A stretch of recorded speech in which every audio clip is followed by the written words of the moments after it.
Hey everybody. Today I wanted to talk about some basic backpacking, and that is stoves and cooking. When you start out, there's pretty much two routes to take with a way to heat your food up at night. There's the gas stove and the alcohol burner. Both of them have pros and cons, so I just wanted to spend a few minutes going over some of the basics and showing you what's involved. So let's take a look. Alrighty, so let's take a look at the two basic types here.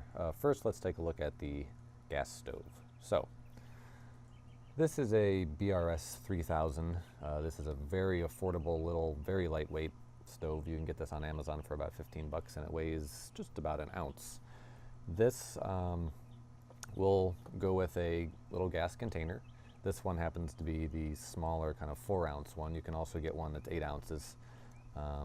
The container itself weighs just about 4 ounces, and then you add about 4 ounces of fuel. So this weighs roughly half a pound.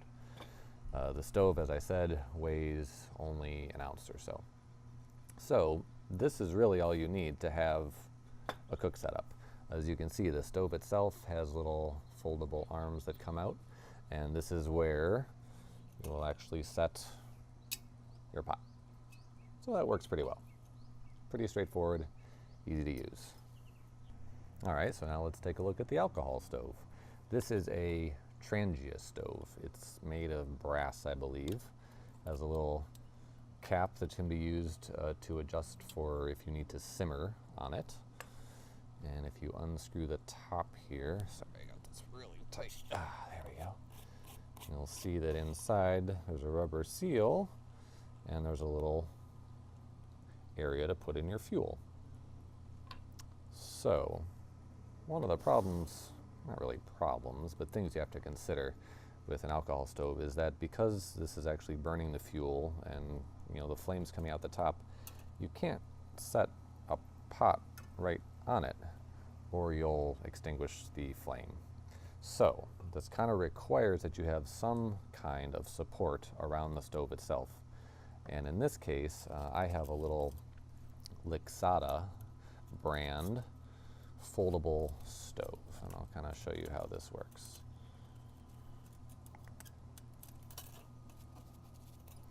This can be a little bit finicky to put together sometimes, but basically you go like so, and then you have a nice little stable base. So the way that I've been using this is to set my little stove on the ground, whatever, set my Trangia inside, and then you have a place to set your pot and cook your food. All right, so now let's take a little bit closer look at the fuel situation. One of the really nice features of an alcohol stove is that it can burn a wide variety of fluids. You can use rubbing alcohol, you could use heat, which is actually what I have in this bottle, that's HEET, and it's actually a car fuel additive that you can find in a lot of places, and it burns really clean.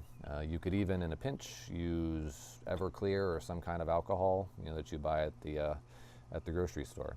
So the stove itself is very light. The fuel does obviously add some weight and some bulk to your overall carrying. If we compare kind of the weights of these things, the stove itself is pretty light. The fuel, I have a roughly 6-ounce bottle here, plus about an ounce for the plastic bottle itself. And then you obviously need some kind of support mechanism. So in total, this little package right here with the alcohol stove weighs just about a pound with the amount of liquid fuel that I currently have here. In comparison, the gas stove, this is a full container, so this weighs roughly, just a little bit less than a little bit less than 8 ounces. The stove itself weighs about 1 ounce, so this basically weighs half of what the alcohol stove setup goes for. Now, kind of a downside of a gas stove is that you have to have these containers, and these would not be as readily available as a liquid fuel, which you can find a variety of in pretty much any store that you would go into.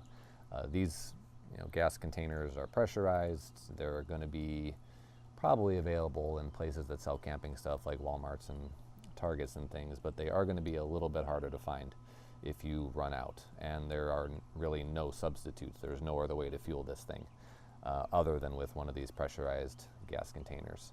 So in terms of ease of use, I would say that the gas stove definitely wins out. Basically you screw the stove onto the top of your gas container, you turn it on, you light it, and you set your pot on top, and in just a few minutes you have boiling water. Very easy. The alcohol stove takes a little bit more time, and it's also a little bit harder to use. With a gas stove like this one, you have a valve. You can control exactly how much fuel is coming out, how hot the flame is. Alcohol stoves are a lot harder to do. Yes, you do get this little simmer cap, but in practical use, getting this in there and adjusting this while it's burning is not the easiest thing in the world to do. And unless you love to burn your fingers, you need actually some way to get this thing out of there when it's burning hot. And while it is quiet and relatively easy to get going, the actual cooking part is a lot harder. And ultimately, that was kind of what drove me to go with a gas stove as my choice. I still keep this, and I do use this for doing more car camping with the family, and I can just set this up on a picnic table and not have to worry about it so much. But it definitely is trickier to use, and if you're only boiling water, that's fine. You don't really need to worry about doing anything other than lighting it and then putting it out. But not having that adjustability and not being able to just quickly turn this off and on does make the alcohol stove a little bit trickier and harder to use. So the final aspect that I wanted to talk about in terms of these two setups is kind of the amount of space that they physically take up in your pack. Now this is a 750 milliliter titanium pot, and I just wanted to show you that with the gas stove, the 4-ounce container actually slots in there very nicely. The stove itself clearly is quite small, and then I can toss in some of my other stuff, lighter, tiny little cloths and things like that, and all that stuff nests in there very nicely. This is the extent of my cook kit. There is nothing else, so that's everything. It's quite nice. If we take a look at the alcohol stove, let's pull some of this stuff out here.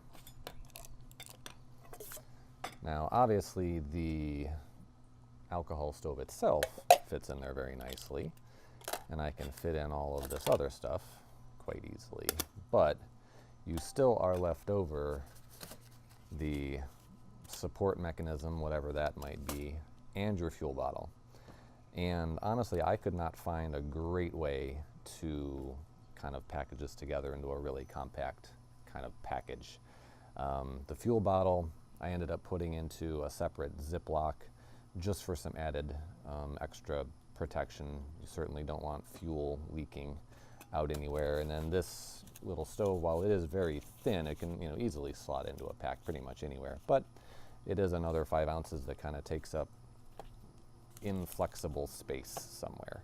So that was another reason why ultimately I decided to go with the gas stove. I thought that it was just easier, a little bit less work, and just faster. You get to a camp at night, probably a little bit worn out, a little bit tired. Setting up a gas stove is literally the matter of 30 seconds and you're boiling water. There's a lot less stuff to do.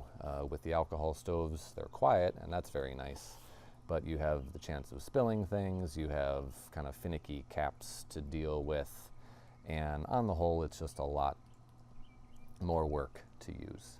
So both methods have their pros and cons. I could easily use either one. Ultimately, I decided to go with this guy, but I hope that's helpful. I hope that seeing this stuff kind of in reality helps out a bit, and whichever route you go, you'll certainly be able to cook a nice dinner. So talk to you guys later. Have a good one.